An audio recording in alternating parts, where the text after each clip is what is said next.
In our gospel reading today, Jesus is telling his disciples that he is about to leave them. He's saying goodbye. The life that they had come to think of as normal for them was about to end. I can just see them with their minds reeling at what he was saying. Chaos was about to ensue.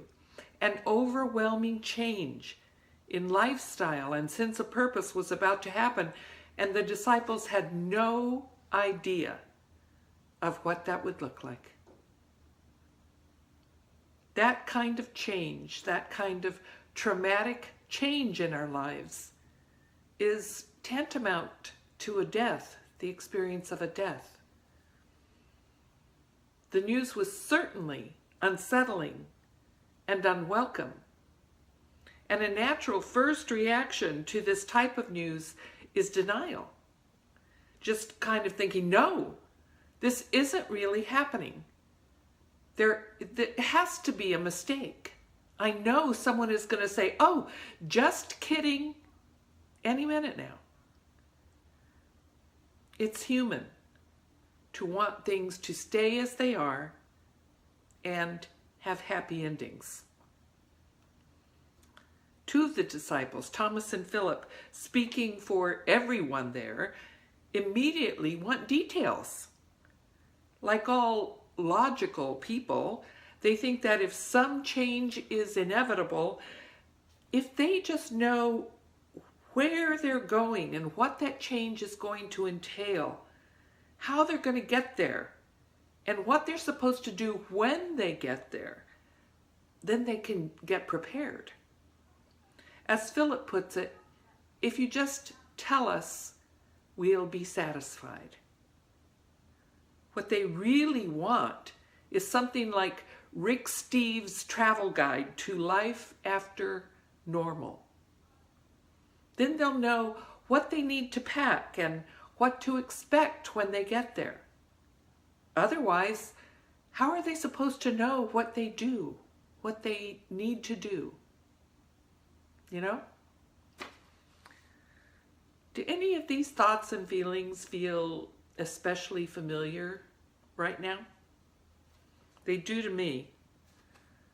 I think what frustrates most people about the situation right now is the uncertainty. Not knowing what to expect or who we can trust.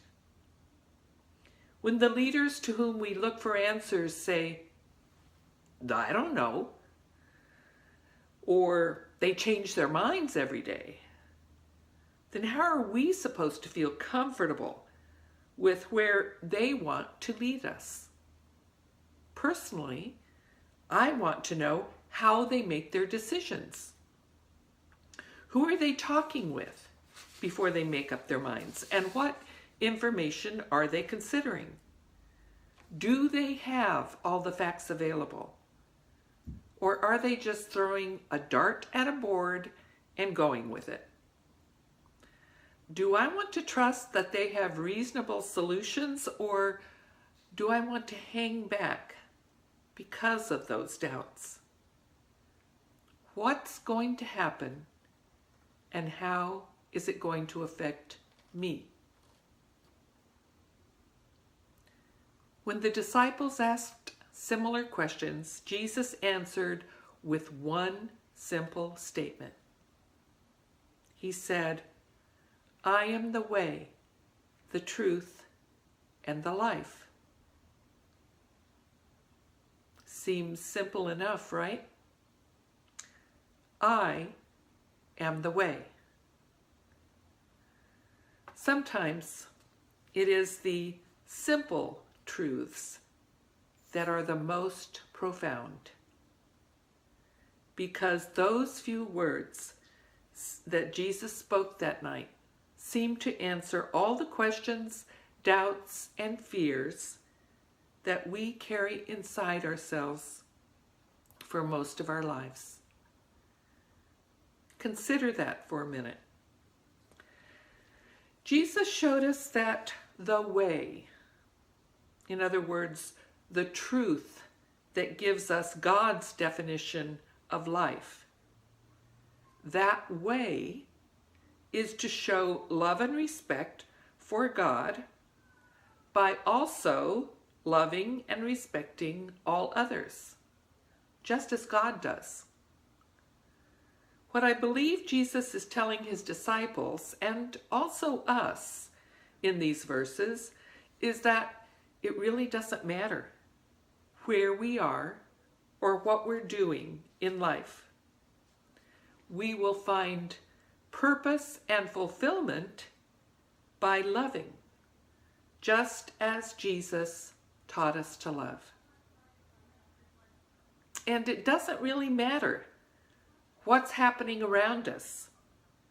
We will not feel lost or afraid when we trust that Jesus is guiding us along the way on the path that God has prepared for us.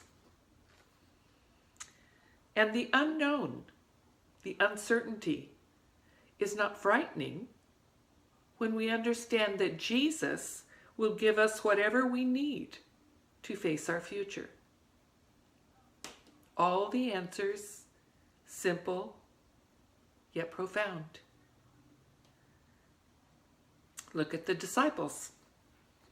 They were ordinary, average guys from different backgrounds who made the kind of mistakes in their time with Jesus that we do every day. James and John, for instance, wanted to know if they could have a special place with Jesus when Jesus began his reign. Self-serving. Peter is well known for not being there when Jesus needed him and denying Jesus 3 times. Andrew and James couldn't stay awake when Jesus asked them to support him by praying with him. Is this how any of us would like to be remembered for 2,000 years? And yet, look what they were able to do in their lives after Jesus sent them out on their own, after Jesus died. Every one of them went to a different country and taught and baptized and started churches and helped to build the foundations of what we now call Christianity. Jesus had told them in our gospel reading today, when they were doubting and were afraid of what lay ahead, "Truly I tell you, the one who believes in me will also do the works that I do, and in fact will do greater works than these, because I am going to the Father." And what happened? When Jesus left them, they allowed the Spirit into their hearts and looked to Jesus for their way. Jesus' way was their path. It was their direction, yes, but also the truth of life and love that lit that path for them every day. That was Jesus' way. They all accomplished great things in their lives, even greater than Jesus was able to do in his time on earth. But they didn't do it for themselves or by themselves. They did it by accepting that Jesus was showing them the way. It is simple but so very profound. Jesus says, "I am the way." The truth of that way of life will carry us through anything, whatever the twists and turns of our paths may be. Jesus is the way, and that is the truth of our lives. Thanks be to God. Amen.